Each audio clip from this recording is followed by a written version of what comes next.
की आजच्या शंकरपाळ्यासाठी आपल्याला ना दूध वापरायचं आहे, ना पाणी वापरायचं आहे, ना तूप वापरायचं आहे. थोडेसे वेगळ्या पद्धतीने आपल्याला हे शंकरपाळे तयार करायचे आहेत. नेहमीच्या शंकरपाळ्यापेक्षा हे शंकरपाळे चवीला देखील खूप मस्त तयार होतात, खुसखुशीत तयार होतात आणि खूप साऱ्या लेयर्स असलेले देखील तयार होतात. चला तर मग रेसिपीला सुरुवात करूया. सगळ्यात अगोदर आपल्याला या ठिकाणी मिक्सरला साखर बारीक करून घ्यायची आहे. तर मी या ठिकाणी 1 कपपेक्षा अगदी थोडीशी कमी साखर घेतलेली आहे. म्हणजेच 1 कपला या ठिकाणी 2 ते 3 चमचे साखर कमी आहे. तर 1 कप देखील तुम्ही या ठिकाणी साखर घेऊ शकता. 4 ते 5 आपण वेलच्या सोलून घेतलेल्या आहेत. वेलची देखील आपल्याला साखर सोबतच मिक्सरला बारीक करून घ्यायची आहे. तर साखर मी या ठिकाणी बारीक करून घेतलेली आहे. शंकरपाळ्यामध्ये आपल्याला केळाचा वापर करायचा आहे. तर मी या ठिकाणी 2 केळं घेतलेले आहेत. 2 केळाचा वापर न करता मी या ठिकाणी 1.5 केळाचा वापर करणार आहे. तर केळ आपले छान पिकलेले आहेत, जास्त कच्चे नाहीयेत किंवा एकदम जास्त पिकलेले देखील नाहीयेत. तर आता साखर सोबत आपल्याला मिक्सरला केळ देखील बारीक करून घ्यायचं आहे.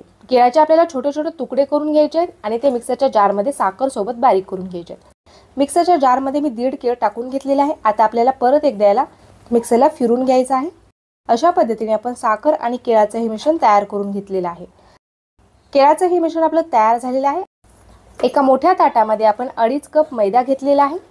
त्यामध्ये आपल्याला चिमूटभर मीठ टाकून घ्यायचं आहे. तर शंकरपाळी बनवण्यासाठी आपण तूप न घालता तुपाच्या ऐवजी आपण तेलाचा वापर करणार आहोत. 6 चमचे तेल आपल्याला गरम करून घ्यायचं आहे. गरम केलेल्या तेलाचं मोहन आपल्याला मैद्यामध्ये घालून घ्यायचं आहे. सुरुवातीला आपल्याला चमच्यानेच हा मैदा मिक्स करून घ्यायचा आहे. त्यानंतर आपल्याला हाताने चोळून ही मैदा छान असा मिक्स करून घ्यायचा आहे. तर तुपाची चव तुम्हाला जर शंकरपाळ्यामध्ये पाहिजे असेल किंवा शंकरपाळे आणखीनच जास्त खस्ता पाहिजे असतील, 5 चमचे तेलाचे आणि 1 चमचा तुपाचा वापरू शकता. त्यामुळे शंकरपाळ्याला छान तुपाची चव देखील येते आणि तुपामुळे शंकरपाळे आणखीनच जास्त खस्ता देखील तयार होतील. तेलाचं जे मोहन आहे ते आपण मैद्याला छान व्यवस्थित असं घासून लावून घेतलेलं आहे. आता मिक्सरला आपण फिरून घेतलेली साखर आणि जे केळाचं मिश्रण आहे ते यामध्ये टाकून घ्यायचं आहे. सर्व मिश्रण मी यामध्ये टाकून घेत आहे. आता हा जो मैदा आहे तो आपल्याला या केळासोबतच मळून घ्यायचा आहे. यामध्ये आपल्याला पाणी किंवा दूध टाकण्याची अजिबात गरज नाही. केळाच्या मिश्रणासोबतच आपला हा मैदा छान असा भिजला जातो. हलक्या हाताने आपण हा मैदा छान केळाच्या मिश्रणामध्ये एकत्रित करून घेतलेला आहे. मैद्याचा आपण अशा पद्धतीने एक गोळा तयार करून घेतलेला आहे. मिश्रण आपल्याला जास्त घट्ट करायचं नाही. पीठ मळताना जर तुम्हाला दुधाची किंवा पाण्याची गरज वाटली तर तुम्ही यामध्ये 2 चमचे दूध टाकू शकता आणि हे मैदा मळून घेऊ शकता. अशा पद्धतीने आपण मैद्याचा हा गोळा तयार करून घेतलेला आहे. तर कमीत कमी 1 ते 1.5 घंटा आपल्याला हे पीठ झाकून साईडला ठेवायचं आहे. वेळ नसेल तर तुम्ही अर्धा घंटा देखील हे पीठ ठेवू शकता. 1 ते 1.5 घंटा झालेला आहे. आपले जे पीठ आहे ते छान मुरलेलं आहे. आपले जे पीठ आहे ते छान पेढ्यासारखं एकदम मऊ असं तयार झालेलं आहे. या पिठाचा आपल्याला अशा पद्धतीने मोठा रोल तयार करून घ्यायचा आहे. आता याच्या आपल्याला 4 ते 5 लाट्या कट करून घ्यायच्या आहेत. अशा पद्धतीने मी याच्या 4 ते 5 लाट्या कट करून घेतलेल्या आहेत. शंकरपाळी लाटण्यासाठी आपले हे पीठ तयार आहे. आता आपल्याला लगेचच हे लाटायला घ्यायचं आहे. पोळीपाटाला थोडंसं तेल लावायचं आहे आणि आपल्याला हे लाटून घ्यायचं आहे. मोठ्या आकाराची आणि पातळ साईजमध्ये आपण याची एक पोळी लाटून घेतलेली आहे. आपल्या शंकरपाळीला छान लेयर्स पडण्यासाठी आपल्याला या ठिकाणी या पोळीला दुमडून घ्यायचं आहे. पोळीची एक बाजू मी या ठिकाणी दुमडून घेतलेली आहे. पोळीचा दुसरा भाग देखील आपण पहिल्या भागावरती ठेवून घेतलेला आहे. आता आपल्याला याचा एक रोल तयार करून घ्यायचा आहे. त्यामुळे आपल्या शंकरपाळीला खूप मस्त अशा लेयर्स पडतील. अशा पद्धतीने आपण याला फोल्ड करत याचा एक रोल तयार करून घेतलेला आहे. तयार झालेला जो रोल आहे तो आपल्याला हाताने प्रेस करून घ्यायचा आहे आणि याला गोल आकार द्यायचा आहे. शंकरपाळी तयार करण्यासाठी याची जाडसर अशी पोळी लाटून घ्यायची आहे. सुरुवातीला आपण एकदम पातळ पोळी लाटली होती तशी न लाटता आपल्याला या ठिकाणी आता जाडसर अशी पोळी लाटून घ्यायची आहे. एवढ्या जाडीची आपण ही पोळी लाटून घेतलेली आहे. आता आपल्याला शंकरपाळी कट करून घ्यायची आहे. तुम्हाला हवं असल्यास तुम्ही चौकोनी आकारामध्ये ही पोळी कट करून घेऊ शकता आणि नंतर शंकरपाळी कट करून घेऊ शकता. पण मी या ठिकाणी याला गोल आकारामध्येच कट करून घेणार आहे. आता छोट्या छोट्या आकाराचे आपल्याला शंकरपाळी कट करून घ्यायचे. उभ्या आणि आडव्या लाईन टाकत आपण चौकोनी आकारामध्ये ही शंकरपाळी कट करून घेतलेले आहेत. एवढ्या जाडीचे आपले हे शंकरपाळी तयार झालेले आहेत. बघू शकता एकदम सहजच निघत आहेत. अजिबात एकमेकांना चिटकत नाहीयेत. मस्त असे आपले हे शंकरपाळी तयार झालेले आहेत. तळल्यानंतर तुमच्या लक्षात येईल की हे शंकरपाळी किती छान फुललेले आहेत आणि मस्त असे याला लेयर्स पडलेले आहेत. तर आकारापेक्षा 2 ते 3 पट आपले हे शंकरपाळी छान फुलतात आणि मस्त असे याला लेयर्स पडतात. शंकरपाळी तळण्यासाठी कमी गॅसवरतीच आपल्याला तेल गरम करून घ्यायचं आहे आणि नंतरच आपल्याला हे शंकरपाळी तळून घ्यायचे आहेत. कमी गॅसवरती तेल गरम केलेलं असल्यामुळे तेल जास्त तापत नाही.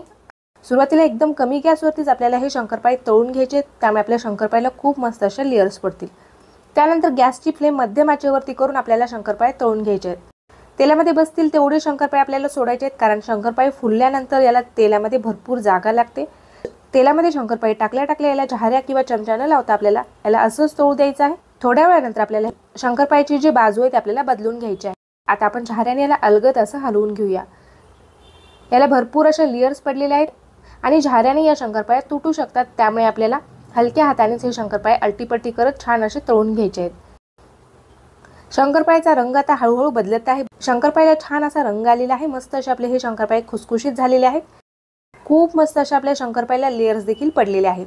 तर जास्त डार्क न करता मी हलक्या अशा गोल्डन रंगामध्ये हे शंकरपाळे तळून घेतलेले आहेत।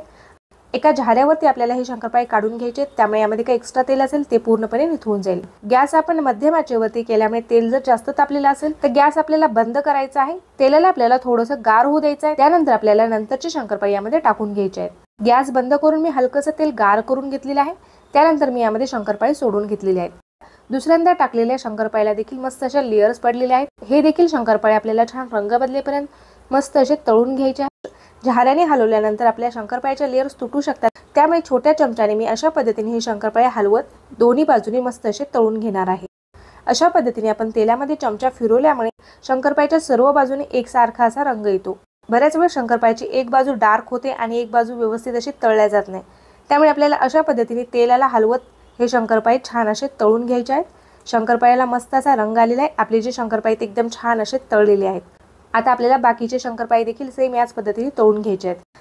तर सर्व शंकरपाळे मी या ठिकाणी तळून घेतलेले आहेत। बघू शकता तुम्ही शंकरपाळ्याला खूप मस्त अशा लेयर्स पडलेल्या आहेत। एकदम खुसखुशीत मस्त असे आपले हे शंकरपाळे तयार झालेले आहेत। तुपाचा जराही वापर न करता आपले जे शंकरपाळे ते एकदम छान खुसखुशीत झालेले आहेत।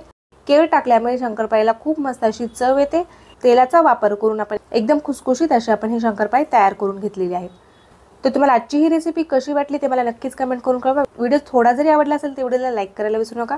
चॅनलला सबस्क्राईब केलं नसेल तर प्लीज चॅनलला सबस्क्राईब करा।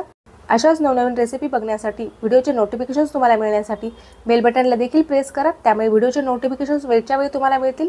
भेटूयात अशाच एखाद्या छानशा आणि नवीन रेसिपीसोबत। तोपर्यंत धन्यवाद।